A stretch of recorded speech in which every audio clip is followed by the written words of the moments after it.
Everybody, Mike Pizzano here with GD. So we're going into searching in our search tab. We want to see different cases. So whether it be eBridge cases or CarePoint calls or emails, we can easily do that. So we have our time range that we can change all the way back to whenever we're looking at a different time we wanted to set. If we just want to do today, we just want to do yesterday or the whole week, there's all different time marks in there. We can now build out different reports in here. So if we wanted to add a specific field, say a general medical case, say we were just looking for a certain chief complaint, so we wanted to see all of our cardiac arrests that came in, and we can search that.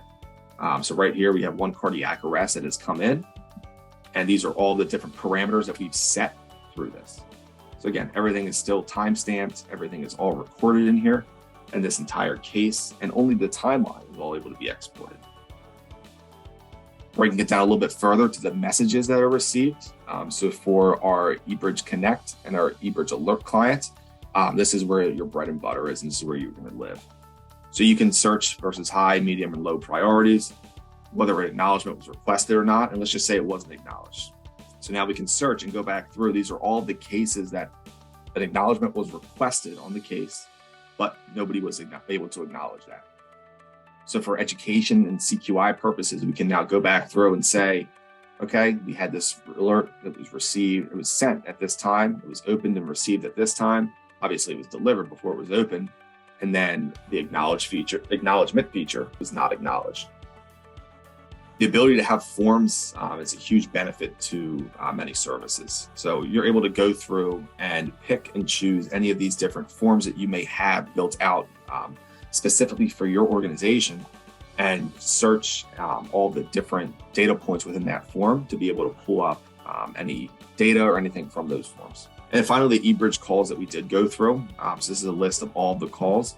And then again, at the top here, you can search by date range. If you want to search by operator or name of who was giving that call and initiating that call, you can go through and search all that. So if we wanted to search through, let's see all the calls that could be coming from me.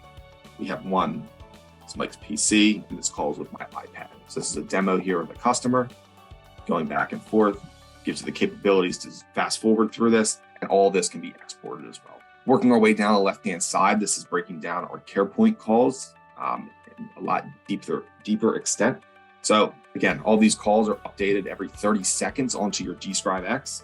So simply by clicking the play, scrolling through, listening to this call, fast forwarding, everything like that, and this call you're able to export.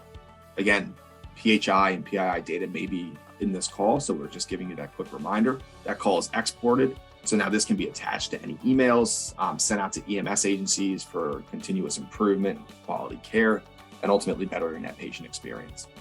Switching right back over to our email tab. So receiving emails through the CarePoint is a huge value and benefit for emergency departments throughout the country, because this is how sometimes they're receiving their 12-lead EKGs. So by simply clicking on the message, clicking on the image, there's a picture of a 12-lead EKG that you're now, again, able to zoom in and zoom out of, that you can do real time on your CarePoint.